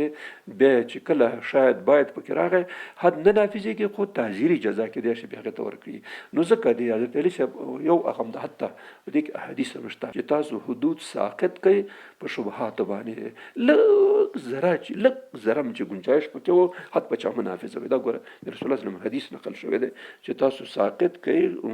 حدود په شبهاتو باندې. ځکه اصلي هدف د حد نافظول د چا لاس غوڅول نه دي د سړي مړ کول نه دي بلکې خلکو ته لاره برابرول د دې خبرې دي چې د غشانو نه منې شي. نو چې په بل شي منې کېږي ضرور څه دی خلکو موږ خلک ځینې وایي چې که غلا شروع شي وایي که دا شریعت کې په غلو باندې د غلا حد نافذ شي دا خبرې ته ډېر دقیق اوسئ. عام خلکو ته اثر دا دی چې که چېرته حد نافذ شي د غلا نو زموږ په ملک کې به هېڅوک هم پاتې نه شي چې هغه لاس کټ نه شي هغه به غلي. خو خبره خو دا ده چې اوس خو دا اوسنی وخت دی دا ټول غله دا خلک ځکه ټول غله دي چې لاس نه پرې کېږي د غل. که دا خبره یو ځل اعلان وشو دا شرط زه ته ږدم که دا یو ځل اعلان وشو چې هر غل ګیر شو او غلا پې ثابته شوه لاس به یې غوڅېږي بچک مې دی چې غلا وکړي خو ګوره چې څوک د مجبوریت نه بعضې خلک چې مجبوریت نه غلا کېږي نو د مجبوریت نه چې چا غلا وکړي د هغه سر لاس نه غوڅېږي. خبرې په دې باندې دا اصول دي چې که چا د مجبوریت نه غلا وکړه سړی وږی و تږی و او هغه او یا حالات دغسې حالات راغله چې هلته خلکو ته خوراک ډوډۍ نه رسېدله نو په هغې صورت کې د دې خلکو لاس پرې کولو سوچه شریعت کې نشته دی. ګوره دا مهم دي. خو خلک داسې فکر کوي چې دا اوس که د غلا د لاس غوڅولو راشي خبره نو د رئیس جمهور نه نیولې تر چپلاسي پورې به د ټول لاس خلک غوڅوي. وجه دا ده چې دا خلک دې نه خبر دي چې لاس نه غوڅېږي ځکه غلا کوي. که رئیس جمهور صدر اعظم وزیر بل رئیس او پلانکي سړی به دې خبر شي چې غلا مې وکړه راباندې ثابته شي لاس مې غوڅوي قسم په خدای که دا غلا وکړي د غلا ممانعت په همدې کېږي. خو بعضې خلک بیا دلیل وایي چې د غلا د مجبوریت نه خلاکې د مجبور سړي لاس نه غوڅېږي. داسې حالات شرایط راغله لکه دا اوس حالاتو کې چې دوکانونه بند دي هغه بند دي قرنطین دي ټول خلک په کورونو کې دي. په دې وخت کې که چا غلا وکړه او ثابته شوه چې مجبوریت نه کړې ده د قطعا په شریعت کې هغه نشته دی. حتی د حضرت عمر فاروق رضی الله عنه په وخت کې ګوره چې په 18 کال کې قحط راغی قحط سالي راغله حضرت عمر اعلان وکړ چې د هېڅ غل لاس به نه غوڅوي ځکه دلته حالات چې هغه دي د حد نافذولو حالات شرایط برابر نه دي. نو شریعت اول ګوره اول هغه ځای کې چې حدود نافذ کېږي هلته به د غلا ټولې لارې بندېږي. د رشوت د ډاکې د اداري فساد لارې به بندېږي چې بند شوې د هغې نه وروسته که چور د مستۍ نه غلا کوي نو بیا لاس غوڅول په کار دي ورته. خو داسې نه دی چې عام داسې فکر کوي. 45 مسله دا ده یو عیسائی غیر مسلم بس عیسائی دا خبره غیر مسلم خلک چې حضرت علی صاحب عیسائی ویل غیر مسلم چې کوم خلک غیر مسلم خلک دي او په اسلامي هیواد کې اوسېږي او هغوی نه زنا وش بدکاري ترې نه وشوه یو ښځینه یا نارینه نه بالفرض دې باندې به د حد مسله څنګه کېږي به د حد نافظي که نه په نافظي کېږي. د حضرت علي کرم الله اجتهاد دا دی چې مسلمان باندې که وشي مسلمان ښځې مسلمان سړي غیر مسلم ښځې د مسلمان سړي سره زنا وکړه یو مثلا یا غیر مسلم د مسلمان ښځې سره زنا وکړله په دې صورت کې د حضرت علي صاحب اجتهاد دا دی چې مسلمان باندې به حد نافظ شي که چېرته زنا کړي محسن نو رجم دی او که محسن نه دوری دي. خو په عیسائی ښځه به دا کار نه کېږي بلکې هغه به خپل هغه ته سپارل کېږي خپلو خلکو ته چې هغوی خپله حد پې جاري کړي. هغوی پوهېږي کار یې پوهېږي د خپل مذهب سره د خپل شریعت مطابق او د خپل اصولو مطابق د هغوی څه طریقه او همغه طریقه به وکړي. نو دا شی په هغه کې د حضرت علي صاحب اجتهاد دا دی چې کوم یو غیر مسلم دی او بدکاري ترې نه وشوله نو هغه باندې بیا حد نه نافظېږي د همغه قانون په حساب باندې به هلته نافظ کېږي. 26 خبره دا ده او دا تقریبا د حدیثو نه ثابته ده د بخاري حدیث دی په دې کې چې که چېرته بالفرض یو سړي ګناه وکړله غلطي ترې نه وشوه زنا ترې نه وشوه غلا ترې نه وشوه رازني ترې نه وشوه قتل ترې نه وشوه هغه ترې نه وشوه او دی په دې کې حد پې جاري شو نو دغه حد جاري کېدل د دې ګناه کفارت. بخاری کې حدیث دی د فتح مکه کې یو ښځه غلا وکړه فاطمه نومېدله نو رسول الله صلی الله علیه وسلم ته اسامه بن زید رضی الله عنه راغی چې یا رسول الله دا خلک مخور خلک دي داسې په اصطلاح سره خانان او ملکان دي نو که په دوی باندې حج جاري شي نو دوی وایي چې دا به موږ ته مشکله شي نو که داسې یو حال وشي چې نه تېر شي نو رسول الله صلی الله علیه وسلم ډېر سخت په غوسه شو. اسامه ته وایي اسامه شفاعت فی حدود الله ته د الله د حدودو باره کې ما ته شفاعت کوې دا د هېچا صلاحیت نه دی چې په دې باره کې د تغییر او تبدیل راولي او تېر شي. قسم په خدای که زما لور فاطمه چې هغه فاطمه نومېدله ځکه رسول الله صلی الله علیه وسلم خپل لور نوم یاد کړي قسم په خدای که زما لور فاطمه غلا وکړي نو زه به یې لاس ورکټ کړم او د هغې ښځې لاس دا مکمل حدیث د بخاري دی او راویم حضرت عایشه بیبي ده وایي چې دا ښځې لاس یې غوڅ کړه چې کله یې لاس غوڅ کړه نو د هغې نه وروسته د ښځې سوچه توبه وایستله بیا به ما ته راتله چې زه داسې تکلیف لرم نو ما به بیا هغه کولو. رسول الله صلی الله علیه وسلم ویل چې هغه ښځه چې تا لاس غوڅ کړی فاطمه نومېدله هغه راغلې داسې یو څه حاجت لري رسول الله صلی الله علیه وسلم حاجت پوره کولو دا د بخاري حدیث. نو خبره دا د حضرت علي صاحب اجتهاد دا دی چې که چا باندې حد نافظ شو نو په دنیوي لحاظ باندې دا د دې جرم کفاره شوه. په اخروي لحاظ باندې یو مسله دقیقه ده مهمه ده چې که دې دا څوک چې حد پې جاري شوی دی او واقعي توبه یې وستله نو آخرت نه خلاص شو. که داسې وشو چې وای نه کړه بیا نو مسله شته. او بخاري حدیث دا دی چې رسول الله صلی الله علیه وسلم فرمایي چې چا د ناصر بیعت وکړي تعهد یې وکړي او بیا د تعهد نه وروسته د ګناه وکړه غلطي ترې نه وشوه او خبره رسوا شو د باندې حد نافذ شو نو دا د ده دپاره کفاره ده. او که چېرته پټه پاتې شوه خبره هېڅ حد پې جاري نه شو رسوا نه شو پټه پاتې نو د مسله د الله سره ده ځکه الله په پرده پې اچولې چې پرده پې اچولې آخرت کې دی پوهېږي الله پوهېږي. دغه ځای نه یو مسله استنباطي کېږي هغه دا ده چې په حقیقي لحاظ که چا توبه وایستله نو د دنیا او آخرت دواړو عذابونو نه خلاص شو. او که چېرته داسې وشو دا مسله پټه پاتې شوه نو بیا مسله په هر صورت د الله پاک سره ده چې ورسره څه کوي. 28م مسله د اجتهاد یو دا دی چې په شرابو باندې دورې دي. د رسول الله اسلام په وخت کې 40 دورې روایت شوي د ابوبکر صدیق په وخت کې 40 دورې دي د حضرت عمر په وخت کې د 40 نه جګ شوي اتیا وته د حضرت عثمان صاحب په وخت کې موږ مخکې ویلې په دې اجتهاداتو کې دغه چې هغه به بعض خلکو ته چې ډیر زیات به شراب خوړل مشکل به پته اتیا دورې او چې د کله به لک خوړلی وو او زیات بغنه نه هغه به 40 دورې ورکولې. حضرت علی کرم الله وجود د اتیا دورې وساتلې چې اتیا دورې دي ځکه شرایط پکې د شام د سو نو د شرایط پر مربوطه ده که چیرته عام شو نو بیا اتیا دورې دي که داسې خصوصي پټ خلکو هغه کول بیا 40 دورې دي. خو حضرت علی یو اجتهاد په دې باره کې کړی د شرابو د دورو فرق که سړی رمضان کې شراب وخوري نو بیا په ده باندې 20 دورې اضافه دي. په عام خلکو وخت چې خوړل اتیا دورې دي خو که چېرته په رمضان کې یو سړي په روژه کې هغه کولو شراب خوړل نو هغه ته بیا 20 اضافي دي ورکړي. حضرت علی صاحب په باره کې راځي چې یو سړی ورته راوړل شو په رمضان کې اتیا دورې وهله بیا بندي کړي چې کله بندي کړي سبا یې بیا وغوښتو سبا چې بیا وغوښتو 20 دورې نور مول بیا خلکو ته اعلان وکړي دا 20 دورې په حد کې شامل نه وي خدا د رمضان په خاطر مې د تدا ورکړي دي ته تعزیری هغه ویل کېږي. نو دا د اجتهاد و چې په رمضان کې د رمضان د برکت په خاطر دا دونه برکتي میاشت او دا ظالم پکې روژې خوري 20 درې رمضان په خاطر ویلو. بله خبره دا ده چې که چېرته د حد په جاري کېدو کې حد یو سړي باندې جاري وو او د حد په صورت کې د هغه شو مړ شو یو سړی دی دورو لاندې شراب یا زنا یا پلانکې شو دورې ویله بالاخره مړ شو د دیت نشته دی. دا د اجتهاد دی چې که چېرته دی مړ شي نو په ده باندې څه نشته په ده باندې هغه نشته دی یعنی دی به هغه نه ورکوي په اصطلاح سره د دیت به نه ورکولی کېږي چې د هغه په جزا قبل ځای کېږي خو بیا تخریخ وخر دا چې سړی پکې مړ شو نو هغه دیت ورکول کېږي خو د دیت نشته دی چې دیت ورته واخیستلی شي. بل د امانت په باره کې دی یو سړي غلا وکړله د غلا دپاره حضرت علی صاحب څخه خاص اجتهادات کړي ګوره دا ډېر مهم دي چې کوم ځای کې د غلاس که چېرته یو سړي داسې مال پټ کې چې په کور کې پروت دروازه تړلی شوې وه دروازه ورته ایښې وه او داخل کې مال پروت یو سړي غلا وکړه که اندازه د سرقت حد ته رسېدله نو دې سړي لاس غوڅېدلی شي. خو یو شی د سړي په لاره کې غورځولی په عامه لاره کې غورځولی او چا جګ کې به ده باندې حد نشته جزا شته جزا به ورکوي خو حد پې نشته دی حد به ده نه ورېد لاس پې غوڅ کړي په عام ځای کې د غورځولی او خلک بیا خود جګوي. نو که چېرته په محفوظ ځای کې خوندي ځای کې اښودل شوی و چې غلا وکړه نو هغه باندې حد شته او که په محفوظ ځای کې نه و او هسې پروت و په دې سړي باندې بیا دې حد دی هغه نشته دی. دویمه خبره دا ده یو مال یو چا غلا کې او د ده حق په دې مال کې و داسې یو مال و چې دی هم پکې شریک و او دا مال یو سړي غلا کې چې غلا کې د باندې ویلی هغه نه کېږي د لاس نه کټ کېږي غوڅېږي. داسې مال چا پټ کې چې هغه د ده برخه هم پکې وه دی پکې شریک و خو دا مال یې پټ کې چې مال یې پټ کې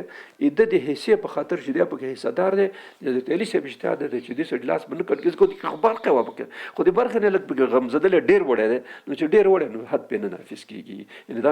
مسله ډېره مهمه وي. یو سړی دی آزاد سړی خرڅ کې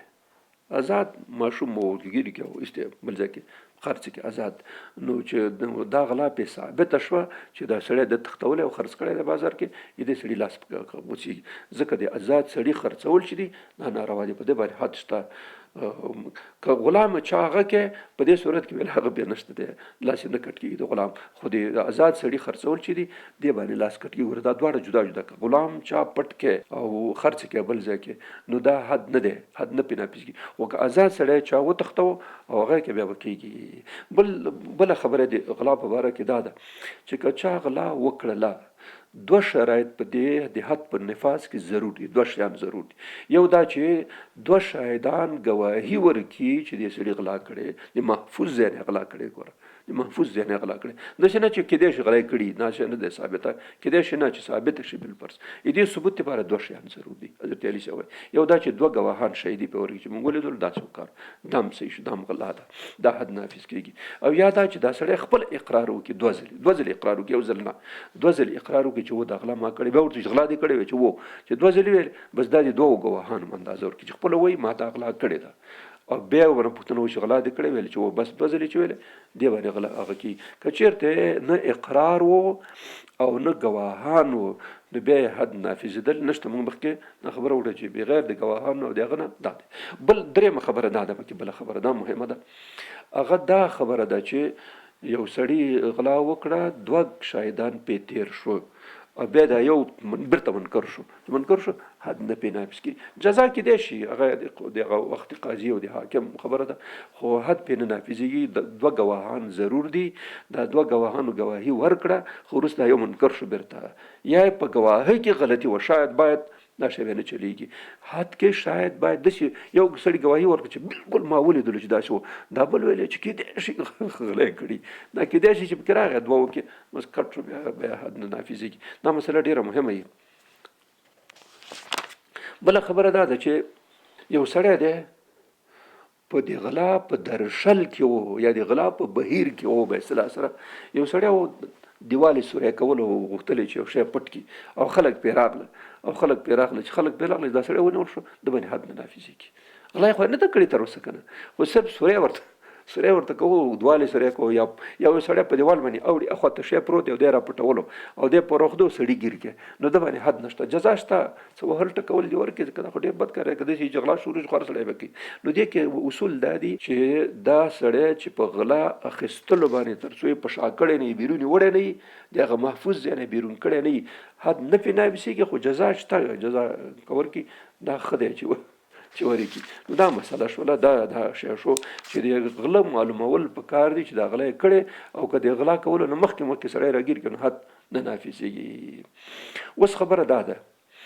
یو سړي غلا وکړه، یو ځل یې وکړه، نو لاس یې غوڅ شو، صحیح شو، غلا یې وکړله، ثابته شوه، شاهدان پې تېر شي، خپله اقرار وکړه، لاس به یې غوڅ شي. یو سړي ظالم دونه غل و لکه د زموږ خلک چې اوس غله دي، یو وار یې غلا وکړه، لاس یې غوڅ شو، دویم ځل یې بیا غلا وکړه، نو دا د ښی لاس یې غوڅ کړی، چپ لاس، چپه پښه به ترې نه غوڅه شي، بیا یې وکړل. اوس دا خبره ده، یو سړی سم مسلکي غل و، لکه دا زموږ خلک چې اوس مسلکي غله دي. دا حضرت علي صاحب مسلک او اجتهاد دا دی، ګوره چې که داسې سړی راوستل شو چې یو ځل غلا کړی لاس یې غوڅ شوی دی، بل ځل غلا کړی پښه یې غوڅه شوې ده، او درېیم ځل بیا غلا وکړه، یا څلورم ځل غلا وکړه، د دپاره نور حد نشته، نه به یې لاس غوڅېږي نه به یې پښه غوڅېږي. حضرت علي صاحب دلیل څه وایي؟ که بالفرض یو لاس یې غوڅ شوی وي، چپ لاس معمولا غوڅېږي، نو که داسې وي چې دا لاس یې غوڅ شوی وي، نو دا بل لاس یې ته په غوڅ کړې، نو دی به اودس څنګه کوي، دی به خوراک څنګه کوي، دا خو له غله ووتو، بیا چې مړ شي دی، مطلب یې دا دی. او که یو سړي پښه غوڅه شوي دي، نو که دا پښه یې زه ورغوڅه کړم، که لاس یې ورغوڅ نه کړم، خیر لاس یې په دې خاطر پرې ډوډۍ به خوري، اودس به کوي، دا به کوي. نو که پښه یې ورغوڅه کړم، نو دا چې پښه یې مخکې غوڅه شوې په غلا کې، دا بله هم پر غوڅه شي، نو څه به کېږي؟ نو د داسې سړي دپاره بیا څه پکار دی؟ قید پکار دی چې دا سړی قید شي. نو که یو لاس یو پښه د چا په یو ځل غلا کې لاس غوڅ شو، بل ځل یې پښه غوڅ شوه، نو درېیم ځل بیا حد نشته، بلکې څه دی ورته؟ بیا قید دی ورته. دا د حضرت علي څخه خپل هغه دی، او دا ډېر عمده مسله ده، ګوره رښتیا چې که دا ټول شیان یې سړی ورغوڅ کړي د بیا به څه کېږي. بله خبره دا ده، یو سړی دی غلا یې وکړله، د غلا یې وکړه، او د غلا نه وروسته بیا په دې کې لږ مسله شته دی چې که چېرته قتل هم وکړي او دا هم وکړي، نو بله خبره دا ده چې 40 مسله دا ده په دې کې چې یو سړي غلا وکړله او بار غلا کوله، نو ښه خبره دا ده چې دا سړی رسوا شي. غلا وکړه، د غلا نه وروسته په دې سړي پرده اچول نه یې پکار، بلکې دا لاس دلته ورته دا شریعت کې هم دا دی چې که یو غلا وکړه او غلطه سزا ورکړه لاس یې پرې غوڅ کړي نو بیا به داسې کار کوي چې بیا به د لاس دې غاړه کې ور واچوي چې دا خلک ټول پوه شي دې سړي غلا کړی دی حکومت دې خوانه لاس به دلته ورته زوړن شي دا خلکو یو هغه بل هم راغلی د حضرت علي کرم الله وجهه چې که چا غلا وکړه نو دا سړی دې په دې بازار کې وګرځولی شي رسوا دې شي ټول خلکو ته دلانو شي پلانکۍ د پلانکي زوی دې کلي اوسېدونکي دغه چې غلی کړو ادې موږ د خلکو خبره په خر دې سور شي مخ دې تور شي او بس په بازار کې وګرځولی شي دغسې خبره د حضرت علي صاحب نه روایت ده چې داسې غل چې غلا یې وکړله د هغې نه وروسته دا سړی دې رسوا شي په دې خلکو چې وپېژني دا سړی غل دی چې غلا یې ثابته شي چې خلکو ته پته ولګي دا غل دی بل خبره دا ده چې د حضرت علي صاحب 15 هغه دا دی اجتهاد چې که یو ګروپ خلک 10 15 2 3 4 هر څو یو چا په قتل کې شریک شو قتل دا قتل قصدي قتل عمد چې ورته ویل کېږي که چېرته داسې وي چې یو قتل عمد کې 10 15 شل شنه خلک هم شریک شي دا ټول په دې قتل عمد کې ټول وژلی کېږي چې څونه یې لس یو یې دوی یو نه چې پورته دا ټول وژلی کېږي او که یو خاص قصاص دی نو وایي چې که چېرته شریک شو په ټولو دا ثابته شوه ولو که هر څونه کسان دا ټول باید ورسره ووژلی شي دا یو اجتهاد دی دویمه مسله دا ده یو سړی دی غلام دی یا باډي ګارډ دی او هغه ته دا سړی مړ کړه نو دا باډي ګارډ به بندي کېږي او دا چا چې ورته امر کړی دا به وژلی کېږي خپله قمندان یا بل چارواکی دی هغه باډي ګارډ ته امر کړي دا سړی مړ کړه او دا ناحقه باندې مړ شو دا خپله دغه دا چا چې حکم کړی دی به وژلی کېږي قاتل چې باډي ګارډ دی یا غلام دی یا مزدور دی هغه نه وژلی کېږي ځکه خو دل تابع دی نو اصل خدای دی هغه خو داسې دی لکه تبرګي لاس دی نو تبرګي لاس دی چې ورکړ هغه باندې خارجه چې کوي نو غلام به هم نه قصاص کېږي او باډي ګارډ به هم نه قصاص کېږي بلکې دا به کېږي دا ډېر مهم دی بله خبره ده هغه دا دی یو سړی دی ډېر خلک دی په دې خلکو منځ کې یو دم جنګ شو او په دې جنګ کې یو سړی مړ شو پکې او قاتل منوش دا چا مړ کړی دی مونږ او تاسو خلک به غاغړو کې سړی مړ شو که نه غاغړو کې چې مړ شو نو دلته قصاص نشته خودیت به ورکولی کېږي خودیت به څوک ورکوي دیت به بیت المال ورکوي ګوره ځکه دلته قاتل اوس دیت سړی و چې ما نه دی کړی بل ما نه دی کړی نو دیت د چا نه اخلي نو که داسې وي چې یو ګروپ معلوم وي چې دغه ګروپ کې یو سړی ننوته مړ شو پکې خو کېدای شي ګروپ سړی رسار کړي خو که یو عام بازار کې یو سړی په مسجد کې یو سړی مړ شو نو پته نه لګي چا مړ کړی نو دیت به بیت المال ورکوي ځکه دا یو عامه مسله ده بله خبره دا ده اته دېرشمه چې یو سړی په سورلۍ سور دی او راغله دې سورلۍ چاته ضرر ورسولو یو سړی لاندې کړه پښه یې ماته سترګې او غوږونه چې ورته خراب کړه نو که چېرته دې سړي احتیاط کړی دا اوس موټر کې چې دا خلک پکې ډېر شیان هغه کېږي مشکلات خلکو ته کوي څوک ګوډ کوي څوک ړوند کوي څوک مړ کوي بالله تعالی په دې کې اصول دا دي که چېرته دغه څوک چې سورلۍ چلوله لکه ډېرور اوس ډېرور موږ وایو ډېرور ځکه چې دی کوي نو که دې سړی ووهلو که دې د خپله بې احتیاطي او غلطي وه نو دی به دیت ورکوي ضامن همدا دی تاوان به دی ورکوي خو که دې د هېڅ غلطي نه وه او هسې یو داسې یو پېښه وشوه په هغې صورت کې بیا دی ضامن نه دی تاوان په دې باندې سړي باندې نشته نو څوک چې سپرلی چلوي چلوونکی بیا ښه دی خو که د هېڅ هغه نه و څوک یې ووهلو تاوان یې ورسولو بیا په هغې صورت کې به د باندې بیا هغه نشته دی دا دی هغه ښه ده یو سړي د کوی جوړ کړه یو ځای کې کوی جوړ کړه په دې کوی کې سړی ولوېدو یا یو ځای کې شی ودرول هغه تاوان یې وکړه نو که دې کې د دې سړي خپل جرم نه وي غلطي نه وي هغه نه په دې صورت کې دا دی خو که چېرته داسې یو سړي په ناحقه ځای کې کوی وایستو ناحق کار یې وکړي او هغې کې څوک ولوېد دا سړی مجرم دی ځای د ده ځای نه دی او د کوی پکې ایستلی دی یو ځای کې دې ځای نه دی یو شی هلته ټکویلی دی او سړی پکې زخمي شو هغه شو نو په دې صورت کې بیا تاوان ورکوي چې په ناحقه ځای کې که حق ځای کې بیا خبره نشته پکې یو سړی بله مسله څلوېښتمه دا مهمه ده یو سړي په چا باندې غلطه باندې شاهدي ورکړه ما ولې دوی سړي غلا وکړه ما ولې زنا وکړه ما ولې د داسې کار وکړه قتل یې وکړه نو که چېرته بالفرضه دا سړي په غلطۍ باندې په دروغه باندې چا باندې شاهدي ورکړه او هغې سړي ته تاوان ورسو لاس یې غوڅ شو پښه یې غوڅه شوه قتل شو پلانکی شو نو په دې صورت کې دا سړی ضامن دی دغه تاوان باید نه اخیستلی کېږي چې په غلطه یې ګواهي ولې غلطه ګواهي ورکوي چې هر چا غلطه ګواهي او شاهدي به چا ورکړه څومره تاوان چې مقابل جانب ته ورسو دا به ورکوي یو سړی د ماشوم په کار یې ولګولو، ماشوم دی کار واخیستو، یو سړی دی بالکل د هغه عمر یې ډېر زیات تېر شوی دی، هغه نه دی، او دا سړی په کار دا سړی ضایع شو، ماشوم یو سړي په کار ولګول او دا ماشوم ضایع شو، مړ شو د کار په نتیجه کې، دی به هغه ورکوي، تاوان به دی ورکوي. معنوي فعل بل درې څلوېښتم اجتهاد دا دی، یو سړی دی په هغه دی په دیوال سور دی یا بل څه دی، سړي ورته وف او یو اوپې به وکړي او سړی راولوېد مړ شو، دا تاوان په ده دی. یو سړي هغه داسې وډار کړی چې د ډار نه اوبه به پې وکړي، هغه پې وکړي او هغه سړی مړ شو، زړه یې وچاوده، دا به تاوان ورکوي. نو هر چا چې داسې یو فعل وکړي چې دا فعل د ضرر سبب شو، دا اواز یا چغه یا دا او یا دا وډار کړي، نو دا به څه کوي؟ دا به تاوان ورکوي. څلورم احتیاج دا دی، یو طبیب دی، طبیب چې چېرته غلطي وکړه یا انسان مړ شو ته یا حیوان ته نه مړ شو، که چېرته طبیب غلطي نه وي، هغه بالکل د ټولو اسنادو لرونکی او خپل کار یې صحیح کړی ثابته شوه، په ده باندې تاوان نشته. او که ده غلطي کړي بیا د غلطۍ به څه کوي؟ یا به د غلطۍ نه د تاوان اخیستل کېږي. او بل دا دی چې راهزن چې لارې کوي، ډاکو چې موږ ورته وایو ډاکوان، دې کې څلور خبرې دي. یو سړی دی ډاکه غورځوي او یو دم خلک هلته په لاره تېرېده پسې راغرجه ول، وی ډار کړه، چې وی ډار کړه دې سړي ته قید شته، خو نور هغه ورسره نشته دی. اوس پوه شوئ چې سړی دی قتل یې ونه کوي، مال یې وانه خصوصي هېڅ شی ونه کوي، دا به څه کېږي؟ دا به بندي کېږي تر توبې ایستلو پورې. یو خبره شوه، ډاکه یې وکړه، یو ورې غرض غرض شروع کړي، خلک وتښتېد، یا څه شی وشو، خو څه شی تاوان ونه شو. دا سړی که ونیول شو قید کېږي به، بندي کېږي به. یو سړی دی بس راغی هغه یې وکړه، په ډاکه یې وغورځول، په ډاکه کې مال وتښتولو خو قتل یې ونه کوي، نو ده به لاس او پښه وچېږي. ګوره ډاکه یې کوله او یو دم په کاروان باندې رامنډه کړه او مال یې چور کړې، خو خلک یې مړه نه کړه، بیا به د یو لاس او یو پښه وچېږي. برخلاف که ښی لاس یې غوڅ شو چپه پښه، که چپ لاس یې غوڅ شو ښی پښه به وچېږي. دی چې مال یې سر پټ کړي او قتل یې ونه کړي. یو سړي راغی ډاکه یې وغورځوله، په ډاکه کې امې قتل وکړي، امې مال چور کړي، نو دا سړی به لاس او پښې به هم وچېږي، بیا به اعدامېږي، بیا به زوړندېږي. دا مسله پکې ده. خو دې کې دا مسله ده که یو سړی مخکې د دې نه چې ونیولی شي او توبه وباسي، بیا پکې هغه نشته. نو د راهزن او د ډاکمار دپاره صرف د خلکو په ویرولو باندې هغه ته چیرې قید دی. که مال یې پټ کړی، لاس او پښې یې غوڅول دي دواړه، که قتل یې وکړي او مال یې پټ کړی، نو